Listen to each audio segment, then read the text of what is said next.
오늘은 배움의 나무 6권 비유의 세계에 대해서 공부하도록 하겠습니다. 와이파이 체크하시고 1단원입니다. 빗대어 표현한 부분, 이것이 바로 비유적인 표현이 되겠습니다. 이거를 공부할 때 어디서 시를 먼저 감상하고 시에 나타난 이런 비유적인 표현을 공부하겠습니다. 자, 그럼 시를 먼저 감상할 텐데요. 시는 어떤 건가요? 지금 여기 풀꽃, 나태주 시인의 풀꽃을 지금 예를 들었는데요. 짧지요? 이렇게 짧게 나의 언어로 나의 생각이나 경험, 느낌 또는 깨달음, 발견 이런 것들을 풀어내는 게 바로 시가 되겠습니다. 자, 짧게 한다는 거는 반드시 이 길이가 어떤 건 긴데 산문시인데 이런 거가 이 문장 보통 일반 문장에 비해서 짧다는 거예요. 그리고 행을 바꿔 쓰지요. 자세히 보아야 예쁘다 이렇게 한 줄에 쓸 수 있는 거를 이 행 줄을 바꿔서 자세히 보아야 예쁘다 이렇게 밑으로 내려가는 거 이렇게 짧다는 거예요. 자, 그러면 시는 뭘 재료 소재가 뭘까요? 가족이랑 관련된 거, 함께한 일, 추억, 내 주변에서 일어난 일상의 그 어떤 것도 다 재료가 될 수가 있어요. 시의 소재가 될 수 있겠지요. 그럼 그것 중에서 어떤 것을 말하느냐, 누구를 이야기하느냐, 노래하느냐, 어떤 생각이 담겨 있느냐, 깨달음이 담겨 있느냐 이런 거를 선택해야 되겠죠. 그래서 그것 중에서도 이 사람에 대한 주제가 뭐예요? 어떤 예쁘다는 거를 나타내는 건지 아니면 내 생각, 깨달음을 나타내는 것 이런 거를 잘 나타내야 되겠습니다. 그래서 이 시를 보면 마치 그림을 본 듯 여기 그림이 들어가 있어요. 이 시를 읽다 보면 그런 그림이 이렇게 보여지는 듯한 느낌이 나요. 또 아니면 음악이 들리는 것 같아요. 어떤 반복적인 리듬이 살아나 있기 때문에 그렇거든요. 그렇게 하면은 사람들한테 공감을 일으켜요.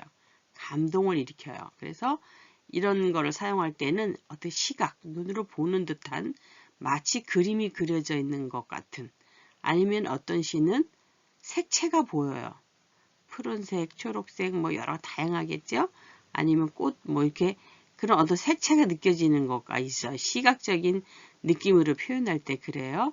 그 다음에 귀로 들리는 듯한 청각적인 거, 어떤 냄새가 나는 듯한, 맛이 나는 듯한, 또는 어떤 감각 중에서도 이게 만지는 느낌이 나는 거, 아니면 또 통각이라고 아픔을 느끼는 거, 이런 것들도 있겠죠. 그래서 이런 오감이 많이 나타나 있는 시가 보다 효과적이겠죠. 어디에? 감동을 주기에. 그래서 비유도 사용을 해요. 그래서 오늘 우리가 배울 부분은 바로 이 부분이에요. 우리가 비유를 갖다가 눈여겨보셔야 돼요. 그래서 어디를 비유를 했느냐 이걸 배우는데 비유는 어떤 상징 같은 거예요. 그래서 직유하면은 직접 가르쳐줘요. 너는 뭐뭐처럼 이거는 뭐뭐처럼 생겼다. 사과같이 생겼다. 사과같이 예쁘다. 이렇게 하면 알아듣기가 쉬워요. 바로 직접적으로 얘기를 하기 때문에 우리도 대화를 할 때 직접 솔직하게 얘기하는 사람이 있고 빙 둘러서 얘기하죠. 그렇게 그런 거와 마찬가지로 직접 얘기한다. 비유한다. 직유가 되겠습니다. 은유는 한 번 더 좀 생각을 해봐야 돼요. 왜 이 사람이 이 시인이 이렇게 표현을 했을까? 은근히 비유한 거.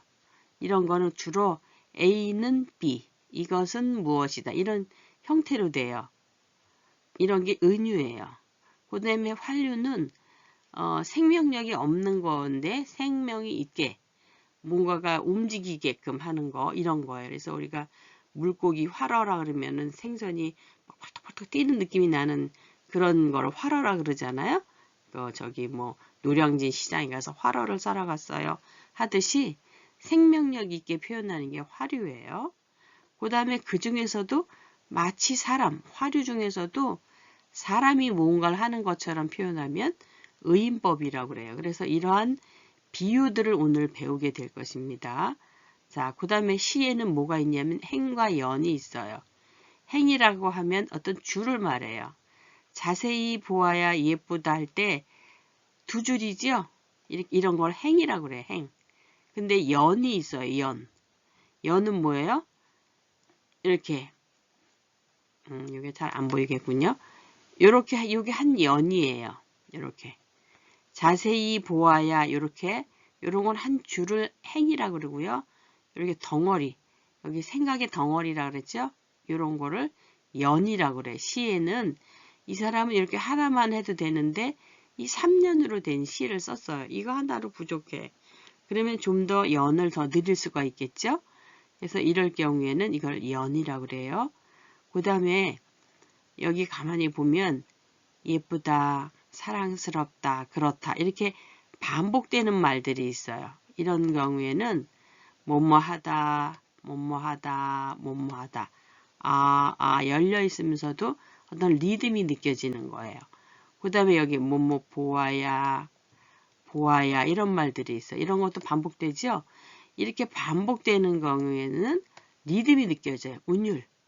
음악적으로 느껴져요.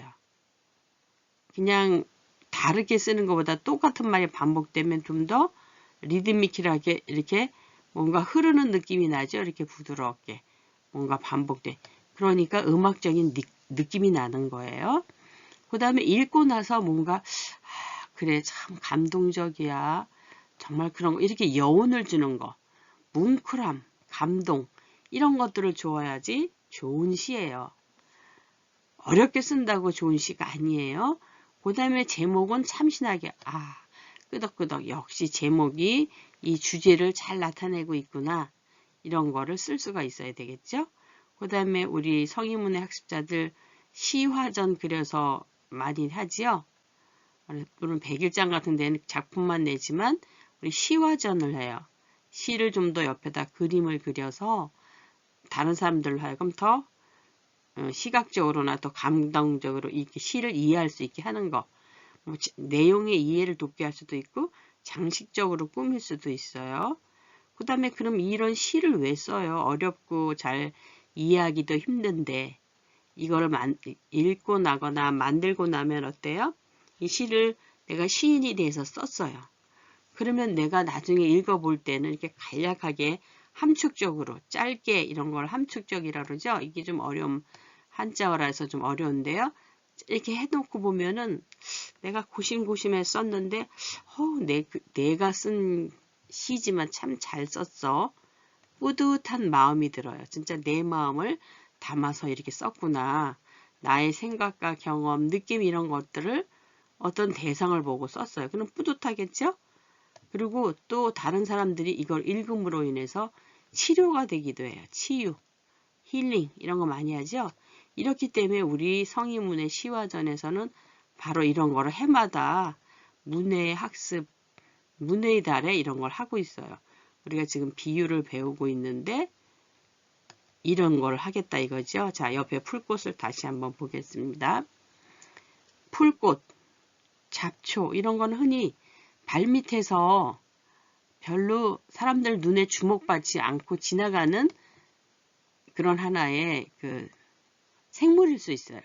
또는 어떤 식물이죠. 여기서는 생물이라기보다 생물이지만 식물이죠. 근데 우리 발에 밟히고 좀 서민적이고 좀 민초, 그렇죠? 일반 백성 귀하지 않고 이렇게 여겨질 수도 있어요. 이런 꽃을 보고 이 시인은 이런 걸 느낀 거야. 이건 우리 사람들이랑 좀 비슷하구나. 풀꽃, 그냥 꽃도 아니에요. 풀꽃이에요. 자세히 보아야 예쁘다. 풀꽃 정말 쬐그만 예쁘게 피어 있는 거 보셨나요? 종 모양도 있고 별 모양도 있고 뭐 꽃다지 냉이 꽃 가만히 들여다보세요. 자세히 보아야 예쁘다. 정말 예쁘죠? 그리고 오래 보아야 사랑스럽다. 나의 이 꽃에 대한 애정이 느껴지는 거예요. 오래 보아야. 그냥 휙 지나가서는 모르죠? 그래서 이렇게 관심을 가지고 볼 때 이렇다는 얘기예요. 그런데 이게 바로 누구예요? 너도 그래요. 너. 이 시를 읽는 너. 독자겠죠? 또 아니면 누구나 우리 모두 그렇다 이렇게 할 수도 있어. 이 너라고 지금 시어를 이 사람은 이 시인은 너라고 그랬어요. 근데 우리 다 뭐 이렇게 해도 될 수 있어요. 모두 다 그렇다. 뭐 이렇게 할 수도 있죠. 근데 모두 다 그렇다 이렇게 하는 것보다 너라고 이렇게 표현하니까 어떻게 돼요? 더 다가와 이렇게 이 시를 읽음으로써 나를 이렇게 보게 되지 않나요? 이런 발견, 이런 느낌, 이런 걸 쓰는 게 시예요. 자세히 보아야 예쁘다. 그죠? 보통 일반적으로 풀꽃을 얘기를 했어요. 잡초처럼 이름 모를 풀꽃. 이런 건데 가만히 자세히 보아야 예쁘다. 관심을 가지고 오래 보아야 사랑스럽다. 아, 너도 그렇다. 너, 독자, 너 다 합치면 뭐, 나도, 우리 모두가, 그렇죠? 그래서 이 풀꽃이라는 거는 나도 해당되는 거예요. 그래서 이럴 때 이 시인이 너라고 이걸 했기 때문에 더 멋진 시가 되는 거예요. 모두 다 그렇다. 이렇게 할 수도 있지만, 이렇게. 약간, 발견 또는 철학적인 내용, 이렇게 생각할 수도 있겠죠? 그래서 아주 짧은 시지만 1년, 2년, 3년. 생각의 덩어리 어때요? 풀꽃이 예쁘다는 거. 여기다는 사랑스럽다는 거. 여기는 우리 다 그렇다는 거. 너도 그래. 특별한 게 그런 게 아니라 이 사람 이 풀꽃만 그런 게 아니라 너도 예뻐. 이렇게 이런 거를 점점 이렇게 해서 여기가 주제가 되겠죠. 이 사람은 이런 주제를 나타낸 거예요. 하찮은 거 다 귀하다. 우리 모두가 꽃이야. 모두가 꽃이야. 요즘 그런 노래 나오죠. 그래서 이 꽃은 바로 그런 거가 되겠습니다. 자, 그러면 이제 배움의 나무 1단원, 6권의 1단에서 나온 시를 보겠습니다. 생각 열기에 보면 학교야 잘 잤니? 이런 시가 있어요. 물어보는 시예요. 보통 그냥 다르게 할 수도 있지만 이 시를 여기다 이렇게 썼어요. 2연으로 되어 있네요. 학교야 잘 잤니? 그래 그래. 지영아 잘 잤니? 그래 그래. 자, 이건 누가 물어보는 것 같아요? 읽어보면 얘가 물어보는 것 같으죠? 얘가 지금 오랫동안 코로나라든가 방학이라든가 여러 가지 이유로 인해서 학교에 안 왔어요. 그러다 모처럼 만나니까 굉장히 반가워요. 그래서 학교에 대고 인사를 하고 있어요. 잘 잤니? 잘 있었니? 뭐 이렇게 되겠죠? 학교야 잘 있었니? 하고 물었더니 그래 그래 이렇게 대답하는 것 같이 이 사람의 생각이에요. 실제로는 그렇지 않겠죠? 그런데 이렇게 학교가 대답을 해요. 이게 뭐예요? 의인법이에요. 사람처럼 대답을 하잖아요. 그렇죠? 그래서 얘는 어떤 비유법이 썼냐면 의인법이에요. 의인법. 그리고 학교가 누구 같아요? 의인은 사람처럼 쓴다 그랬죠? 대답을 하고 물어보고 있잖아요. 근데 학교는 누구 같아요? 마치 친구인 양. 그렇죠? 오랫동안 보지 않은 친구인 양. 하여간에 반가운 대상이에요. 그래서 학교를 다시 오게 되어서 너무 반갑다. 이런 걸 지금 표현하고 있죠. 지영아 잘 잤니? 그래 그래. 자, 그래서 이거는 짧은 시지만 이렇게 물어보는 거. 자, 그리고 반복되고 있죠? 잘 잤니? 잘 잤니? 이런 데서 뭘 느낀다 그랬어요? 음악적인 리듬을 느낀다 그랬어요. 대답이 어떻게 해요? 그래 이렇게 대답하지 않고 그래 그래 하고 두 번씩 대답하죠? 반복되니까 이런 데서 리듬을 느끼는 거예요. 학교야 잘 잤니? 그래. 이거보다 학교야 잘 잤니? 그래 그래. 지영아 잘 잤니? 그래 그래. 이번엔 누가 물어봐요? 학교가 물어봐요. 지영이한테. 그래서 사람인 것처럼 표현했다. 그래서 의인법이라고 그랬습니다. 라면은 제가 다 표시를 안 했고 나중에 다시 생각해보고 그 다음에 나오는 게 아마 요시일 거예요. 그래서 하늘. 제목이 하늘이죠? 최계락. 아까 이거 제목 잘 지었나요? 제목이 어떻다 그랬어요? 좀 참신해야 된다 그랬죠? 학교에 잘 잤니? 어떤 반가움을 학교가 잠을 잘 리는 없지요. 그런데 사람처럼 친구처럼 이렇게 되기 때문에 이렇게 참신한 제목을 썼어요. 자, 이거는 제목이 하늘이에요. 근데 하늘을 뭐에다가 빗대었는지, 비유를 했는지 찾아보겠습니다. 하늘은 바다. 끝없이 넓고 푸른 바다. 구름은 조각배. 바람이 사공되어 노를 젓는다. 자, 하늘이라는 이 시제가 주어졌어요. 하늘에 대해서 시를 쓰세요. 그래서 어떤 사람이 하늘을 쳐다보니까 아주 파랗고 망망하고 끝없이 넓어요. 그래서 이 사람은 뭘 연상을 시켰어요? 바다라고 빗대었어요. 뭘 보고. 여기서는 시각적인 색채가 느껴지죠? 하늘과 바다는 다 같이 푸른색이 아주 그리고 넓어요. 그래서 비슷하구나. 그래서 하늘은 바다 이렇게 표현을 했어요. 바다는 바다인데 어떤 바다요? 끝없이 넓고 푸른 바다.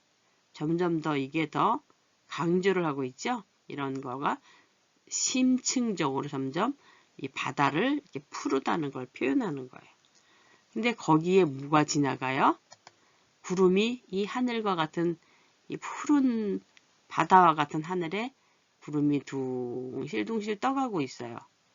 그런데 이 사람은 바다라고 했기 때문에 하늘이 이게 마치 뭐처럼 보여요? 배처럼 보여요. 배. 그렇죠? 배가 둥실 떠가는 것 같아요. 이렇게. 그래서 얘는 바로 뭐라 그랬어요? 구름은 조각배야 이렇게 표시했어요. 구름은 조각배야. 근데 바람이 이렇게 휙 불고 있어요. 구름이 바람에 밀려서 이렇게 떠다니는 느낌 나죠? 하늘을 바라보면. 그래서 바람이 사공돼요. 마치 사공점 이게 배가 나아가려면 사공이 노를 젓거나 뭐 도체 바람의 힘에 의해서 나아가잖아요. 그런 것처럼 이거는 이 사람은 바람을 사공이라 그랬어요. 바람이 사공돼요. 노를 젓는다. 그럼 뭐예요? 하늘은 뭐라고요? 바다야, 바다. 이거는 A는 B 이렇게 하는 걸 뭐라 했어요? 은유라 그랬어요. 은유. 한 번 더 생각하게 되는 거. 그렇죠? 바로 하늘은 바다 같아요. 뭐뭐 같아요. 마치 바다 같아요.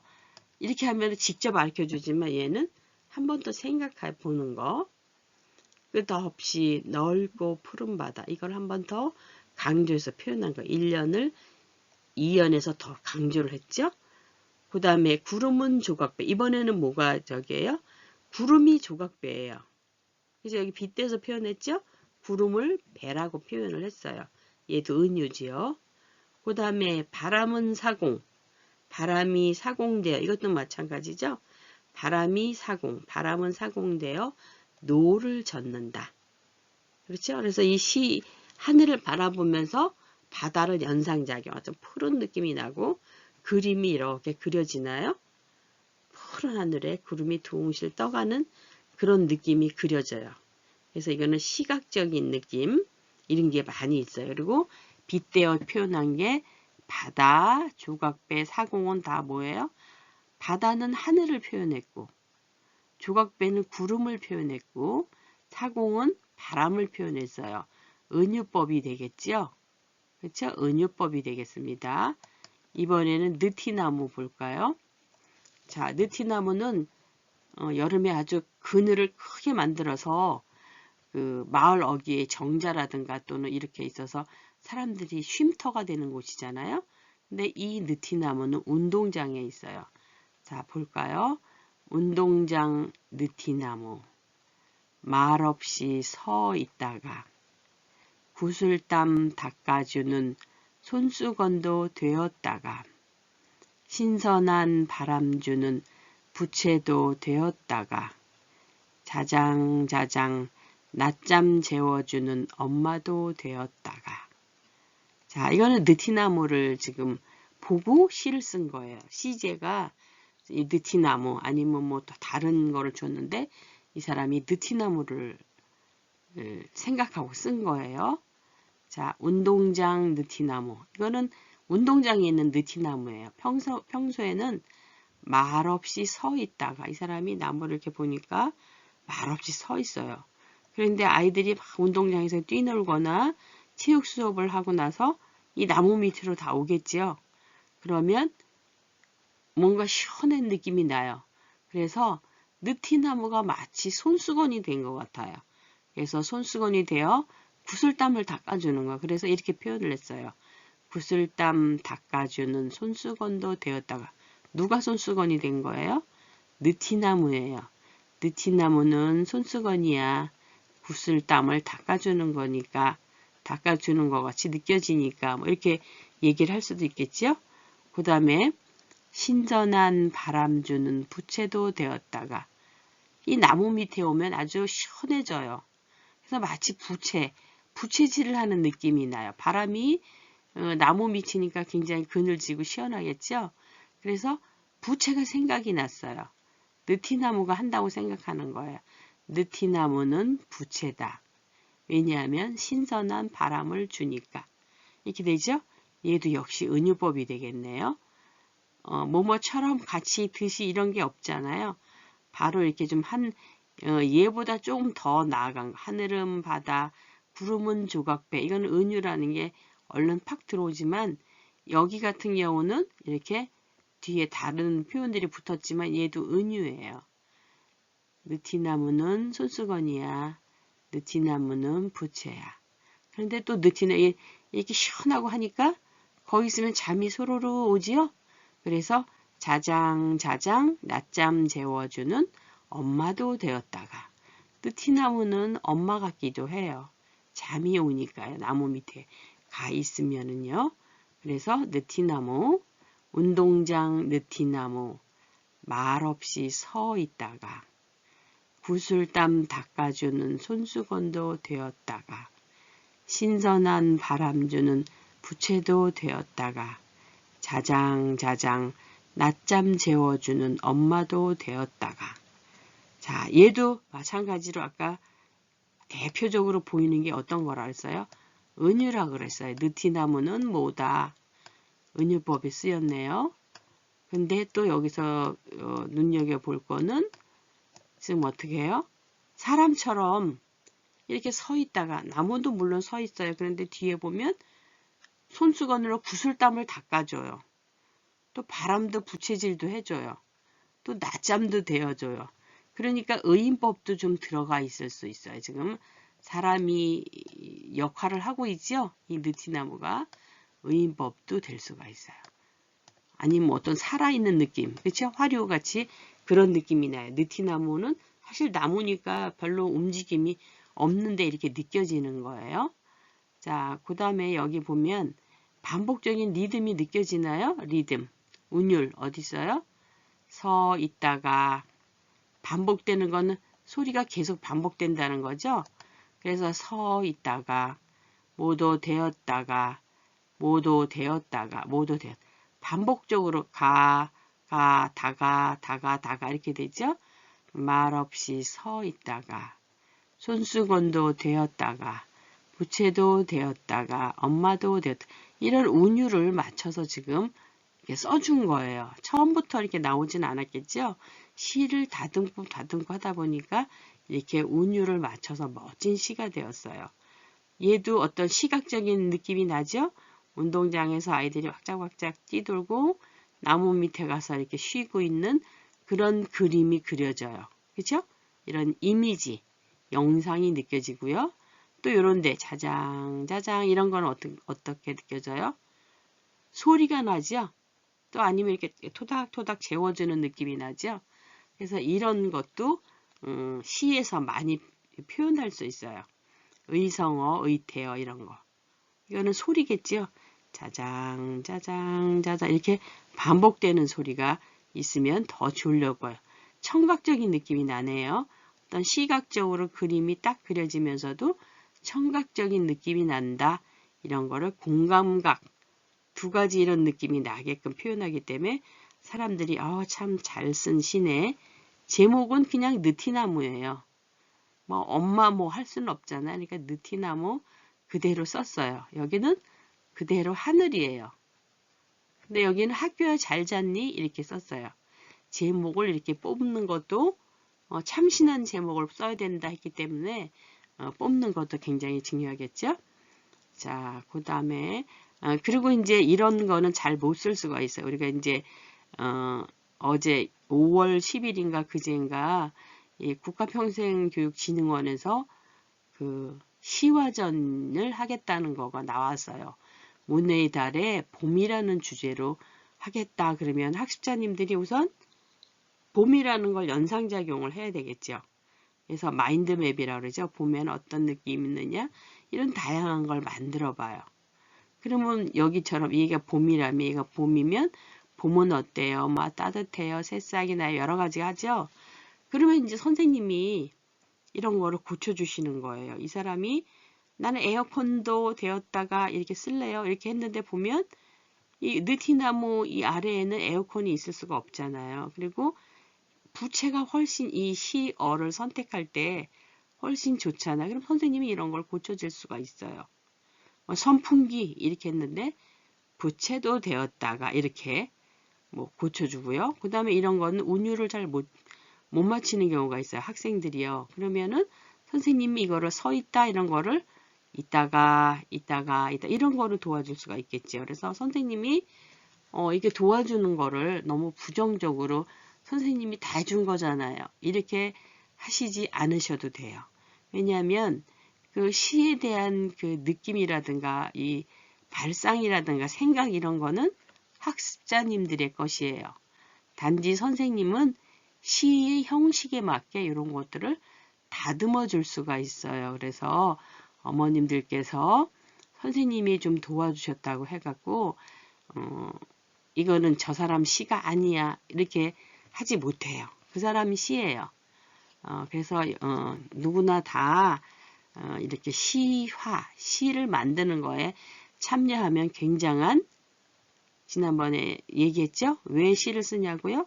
힐링이 돼요. 아니면 내가 어떤 뿌듯함을 느껴요. 그렇기 때문에 부족하면 부족한 대로 또 그런 어떤 느낌을 가지면 끄덕끄덕 이렇게 되거든요. 그리고 자기만 행복한 게 아니라 다른 사람도 행복하게 느끼게 할 수가 있어요. 그래서 이 시인은 아주 멋진 직업 내지는 멋진 사람이거든요. 그래서 우리 학습자님들도 시인이 한번 되어 보셨으면 좋겠습니다. 라면이라는 시는 너무 길기 때문에 제가 이렇게 짧게 이렇게 요약만 했어요. 우리가 평소 생전 처음 파마 머리를 했더니 라면처럼 뽀글뽀글해졌어요. 뽀글뽀글뽀글. 이거는 아까 자장자장 이거는 소리를 나타내지만 얘는 어떤 모양을 나타내지요. 나 머리의 모양이 뽀글뽀글한 거예요. 근데 만약에 내가 어떤 뭐 국이나 찌개를 끓일 때 뽀글뽀글뽀글 소리가 난다 이러면은 이건 소리를 나타내는 거겠죠. 그래서 시에는 이렇게 첩어 반복되는 소리로 첩하면은 뭐예요? 두 번 된다는 거. 그래서 이런 소리들이 반복됨으로 인해서 어떻게 해요?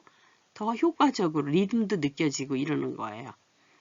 그 다음에 이렇게 했더니 엄마나 누나가 내가 마치 연예인 같다고 했다. 뭐뭐 같다고 했다. 여기는 직유지요. 아까 여기처럼 하늘은 바다 이렇게 한 거는 은유예요. 근데 이렇게 만약에 연예인 같다고 했다. 사과같이 예쁜 얼굴이다 이러면 직접 가르쳐 주니까 좀 더 이해하기가 쉬운 거죠. 이런 표현들이 있고요. 그다음에 머리를 감지 말라 그랬는데 감아버렸어요. 풀린 내 머리 불은 라면이 됐다. 그래서 아마 이거는 누구나 이건 느낄 수가 있어요. 동심에 마음으로 쓴 동시 같은 느낌이 나는 시가 되겠지요. 근데 얘는 그냥 라면을 썼어요. 우리 라면 보면 꼬불꼬불꼬불한 게 그런 느낌이 나잖아요. 그래서 우리가 지금 시를 읽고 빗대어 표현한 부분을 찾고 있는 겁니다. 파마 머리는 라면이야. 풀린 머리는 부른 것 같아. 이렇게 빗대어서 표현을 하고 있습니다.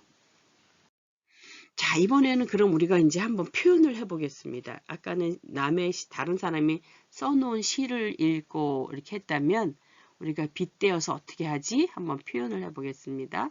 근데 갑자기 하라 그러면 우리 시간에 관한 빗대은 표현들이 굉장히 많아요. 그래서 학습자님들이 좀 빨리 이거를 할 수 있게 이해하거나 말할 수 있게 표현하게 하기 위해서 그림들을 제가 좀 갖다 붙여놨어요. 이게 뭔가요? 화살이에요, 화살. 화살이 어디로 막 날아가고 있죠? 쏘아놓은 화살이에요. 이건 뭐예요? 금괴 있죠? 금괴. 금이에요. 금, 덩어리. 금괴 하면 덩어리 괴자거든요. 이 금이 황금이라고 하겠습니다. 그 다음에 이거는 뭐예요? 열차예요. 열차. 열차가 한번 쫙 빠른 아주 고속 열차겠죠? 이렇게 빨리 지나가는 거예요. 그 다음에 이건 뭐예요? 알약이에요. 알약. 자, 그럼 우리 표현해 보겠습니다. 시간은 뭐와 같아요? 자, 아까 제가 이게 뭐라 그랬나요? 그냥 가만히 서 있는 화살이 아니에요. 쏘아야지 돼요. 자, 쏜 화살과 같다. 쏘아놓은 화살과 같다. 쏘아놓은 잡을 수 있나요? 잡을 수 없어요. 시간은 그렇게 우리가 사람들이 거역할 수 없는 거예요. 잡을 수 없어요.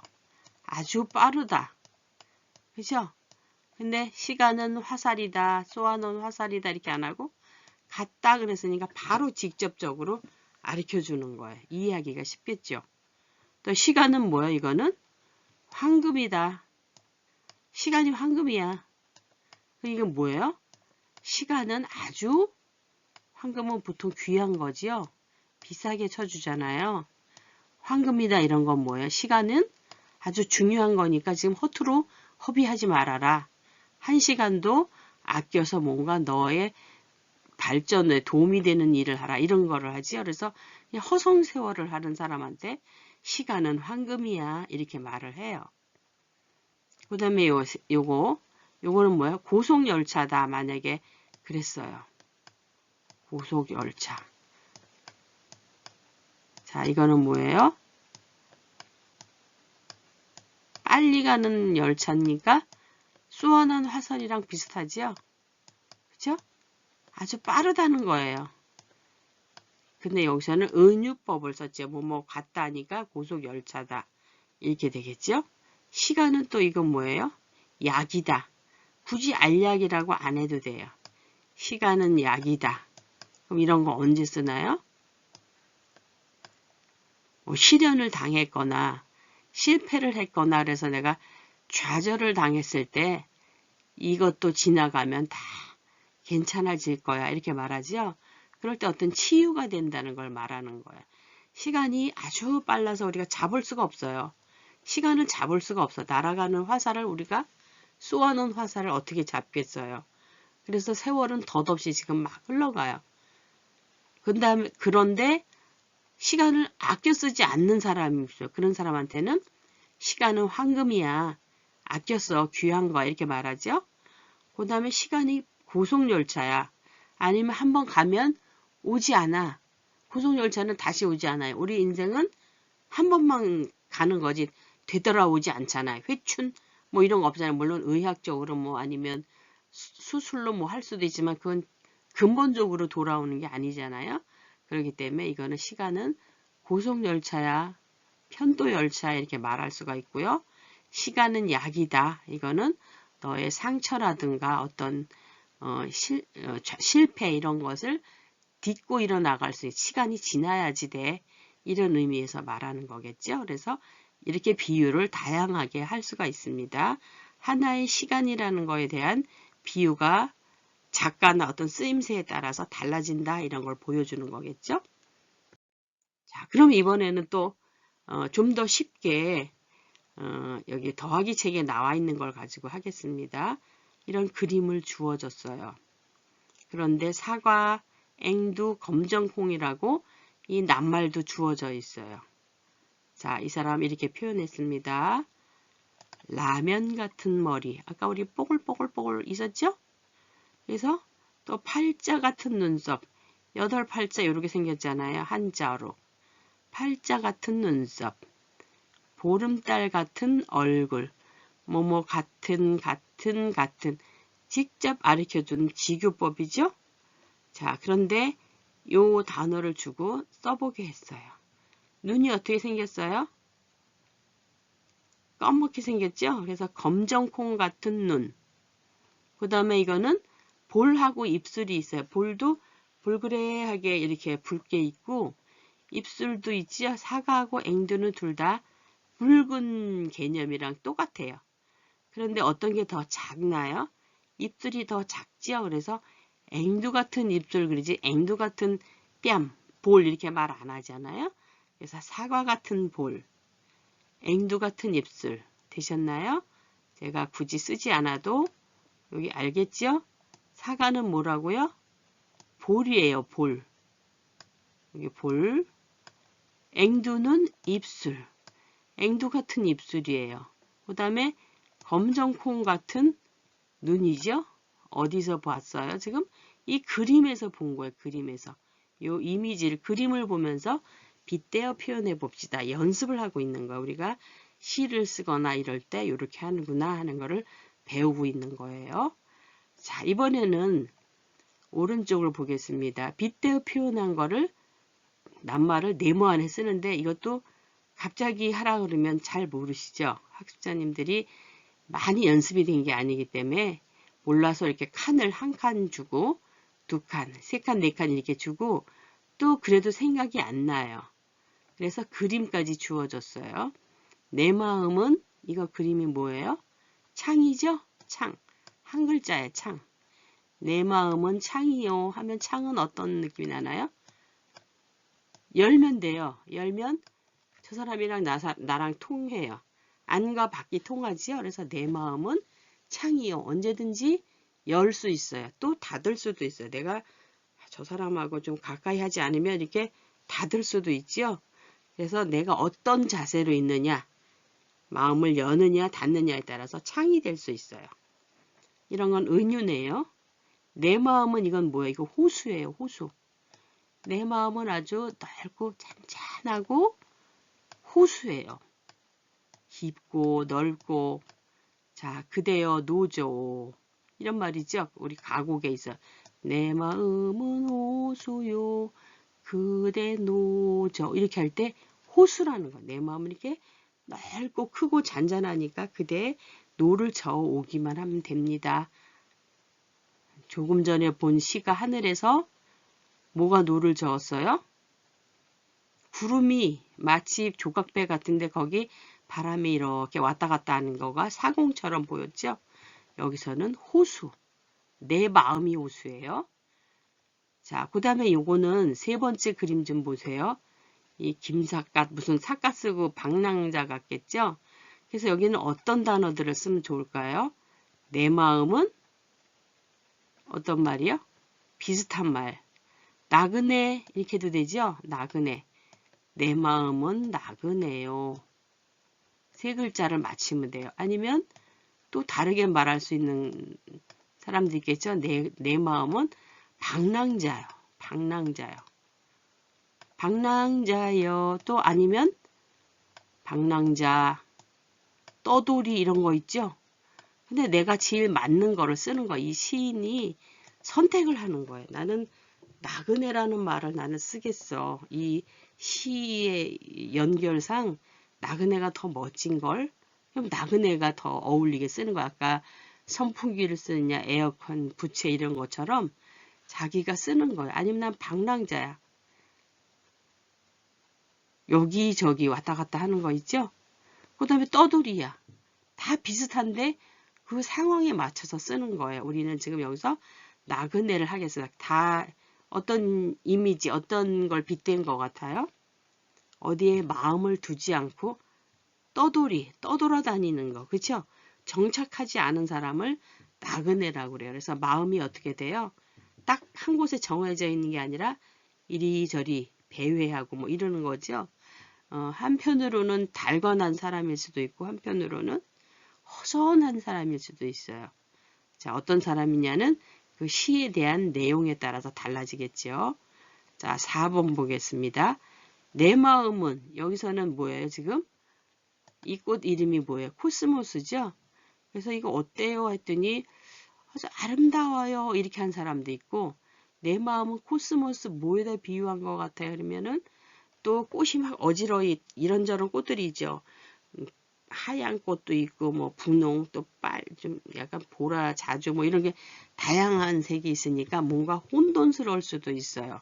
근데 보통은 이게 좀 하늘하늘하고 하니까 연약하잖아요. 그래서 바람에 날리는 코스모스는 좀 연약한 아름다움 이런 걸 말할 수가 있어요. 그래서 코스모스요 하면은 내 마음은 그렇게 가냘프게 흔들리고 있다. 이렇게 되겠죠. 코스모스요. 아니면 우리 내 마음은 갈대요 이렇게 하기도 하죠. 내 마음은 갈대와 같다. 어떻게 해요?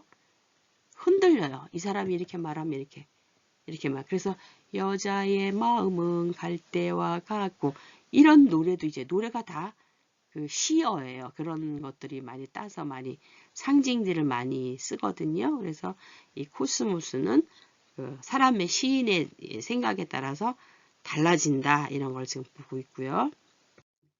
자, 그러면 이 비유 시는 이 소망이랑 배움에 대해서 전반적으로 다 나와 있어요. 조금씩 다 나와 있어요. 그 단계에 맞게. 그런데 본격적으로 지금 배움 단계에서 많이 나오고 있거든요. 그래서 이번에는 5권의 마지막 단원에 나와 있는 이거를 좀 한번 보겠습니다. 5단원. 우리 계속 6권을 배움나 뭐 6권을 보고 있었는데 이번에는 5권의 마지막 단원에도 빗대어 표현한 걸 배울 수 있는 시가 있어요. 할머니 마음. 아마 배우셨을 거예요. 자, 할머니 마음이에요. 시의 제목은 참신한 걸 쓰라 그랬는데 이분은 할머니 마음이라고 썼어요. 김용택 시인. 아시죠? 이분. 자, 할머니 얼굴 주름. 할머니에 대한 추억들이 많죠. 그래서 할머니 하면 벌써 얼굴이 주름이 주글주글주글 이렇게 있는 거를 이제 연상을 시킨 거예요. 연상을 한 거예요. 파란 콩들이 자라는 박고랑 닮았어요. 얼굴 주름이 박고랑 같이 느껴지는 거예요. 왜냐면 할머니들이 항상 그 농사를 좀 많이들 짓기도 하고 연륜에 이 주름살이 지잖아요. 이 지방도 빠지고 하다 보면 탄력도 없고 이렇게 되다 보면은 마치 박고랑 같이 느껴지는 거예요. 할머니 손 잡으면 감이 주렁주렁 열리는 감나무 껍질 같아요. 손은 뭐 같아요? 감나무 껍질 같아요. 일을 많이 하셔서 거칠거칠하고 꺼끌꺼끌한 이런 촉감적으로 껍질같이 이런 거친 느낌이 나죠? 그 다음에 3년 보겠습니다. 할머니 마음속에 들어가면 이 세상 다 잠재울 비단 이불처럼 부드러워요. 할머니 마음은 항상 손주나 뭐 다 보듬어 줘요. 자녀보다도 손주를 더 내리내리 사랑하잖아요. 그러니까 그 이불 속에 쏙 들어가면 이불처럼 아주 비단 이불 같이 촉감이 굉장히 부드럽죠. 그래서 이 세상 다 잠재울 자고 싶잖아요. 부드럽고 포근하니까 부드러워요. 그렇죠? 다른 거는 지금 다 거친데 할머니 마음은 부드러워요. 여기에 주로 이 사람의 그 주제가 나타나 있죠. 소재는 뭐예요? 할머니를 대상으로 했어요. 근데 할머니 그 중에서도 얼굴에 주름, 또 할머니 손, 할머니 마음을 이 소재로 지금 해서 재료를 삼은 거예요. 시의 재료를. 그런데 어디에다 빗대어서 비유를 했어요? 얼굴 주름은 마치 박고랑 닮았어요. 껍질 같아요. 이 사람은 이런 건 뭐예요? 뭐뭐 닮았어요. 뭐뭐 같아. 직접 가르쳐주는 기규죠. 얼른 알아듣고 파악하기가 쉽잖아요. 할머니 손. 이런 건 뭐야? 손 잡으면 꺼끌꺼끌하는 게 촉감이 느껴지죠? 그 다음에 할머니 마음속에 들어가면 이 세상 다 잠재울 비단 이불처럼 부드러워 촉각적인 거를 많이 보여주고 있어요. 그렇죠? 그래서 이 빗대어 표현한 거 이제는 알겠죠? 이렇게 됐습니다. 그래서 3년으로 된 시예요. 그렇죠? 그리고 여기는 닮았어요. 같아요. 부드러워요. 요 이렇게 썼네요.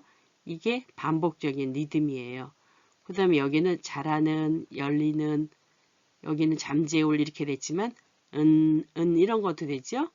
그래서 이런 거 여기도 잡으면 들어가면 이런 리듬이 느껴지는 거예요. 자, 다시 한번 읽어볼까요? 할머니 마음 김용택. 할머니 얼굴 주름. 파란 콩들이 자라는 박고랑 닮았어요. 할머니 손 잡으면 감이 주렁주렁 열리는 감나무 껍질 같아요. 할머니 마음속에 들어가면 이 세상 다 잠재울 비단 이불처럼 부드러워요. 자, 시의 특징들이 다 있죠?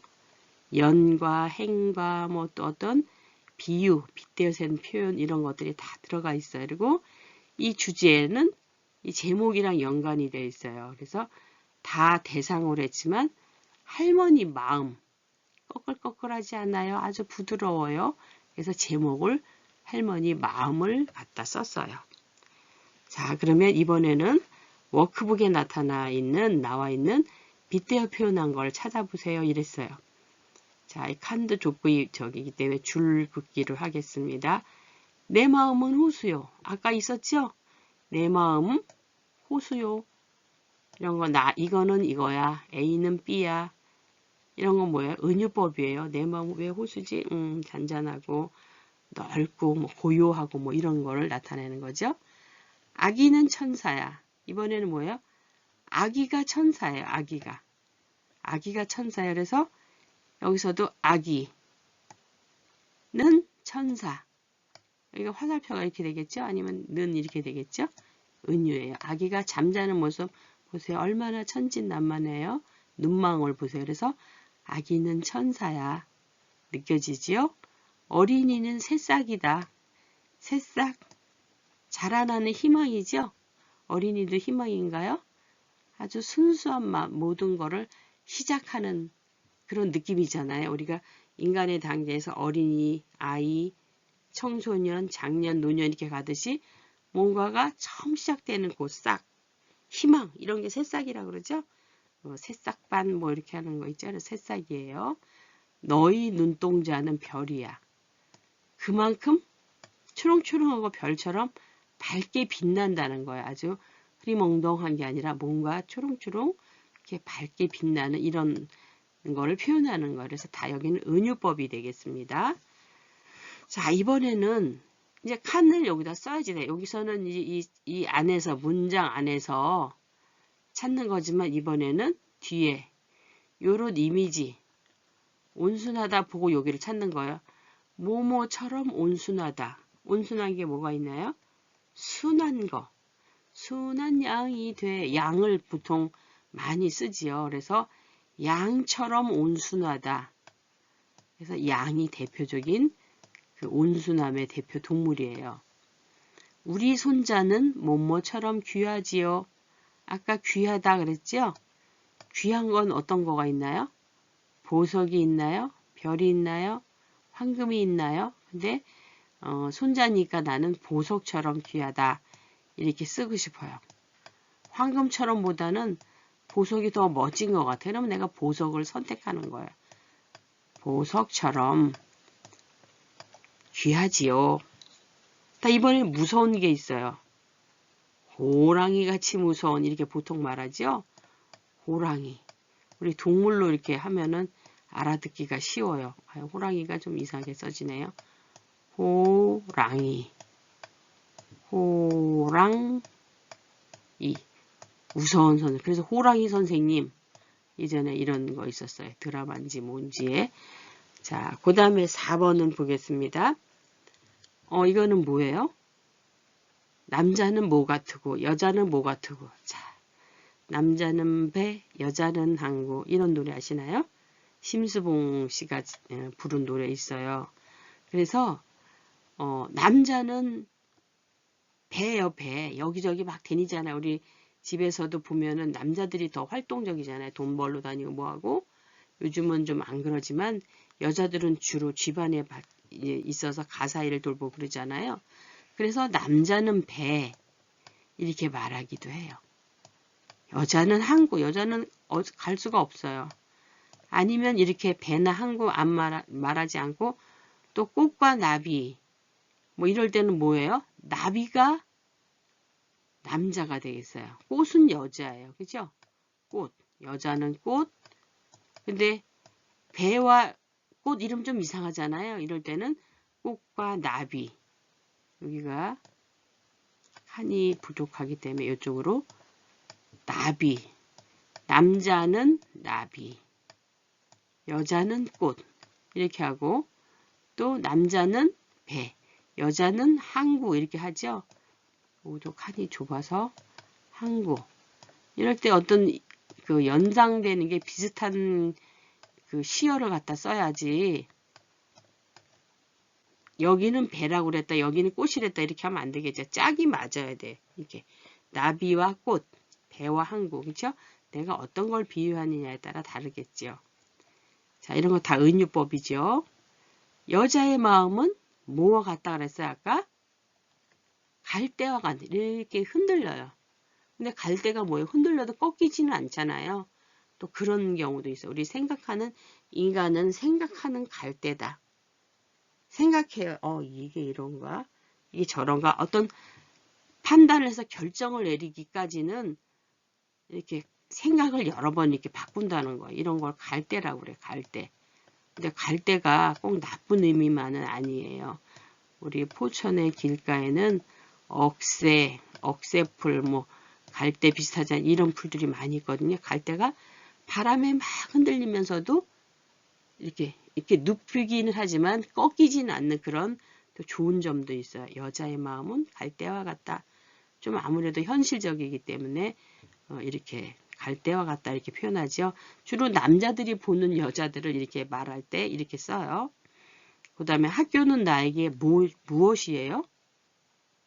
학교. 나한테 뭔가를 공부를 가르쳐 주니까 어떤 사람은 서당이다 뭐 이렇게 할 수도 있어요.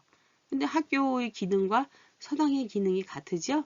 옛날에는 서당이었는데 지금은 뭐다 이렇게 할 수도 있고요. 학교는 나에게 꿈이다 이렇게 말할 수 있나요?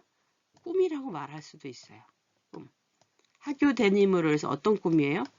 공부를 더 잘한다든가 뭔가 깨달음을 얻는 것이죠. 지혜를 얻는 거예요. 지혜. 그래서 학교는 나에게 꿈이다. 희망이다. 뭐 또는 뭐 선생님이다. 여러 가지 쓸 수가 있겠죠. 그 학습자님이 어떤 느낌으로 이 학교를 바라보느냐에 따라서 달라져요. 아니면 학교는 나에게 반가움이다. 이거 뭐였어요? 아까 학교야 잘 있었니? 그래 그래 이거 있었잖아요.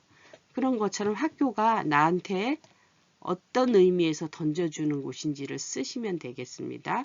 자, 빗대어 표현한 것도 잘하면 연습하면 되겠죠? 자, 누구나 멋진 시인이 되실 수 있습니다. 자, 그래서 5월 10일에 그 시화전 작품 공모전이 떴어요. 지금 국가평생진흥교육원에서 공고를 했어요. 자, 지금부터 이런 시 주제로 시를 쓰겠습니다.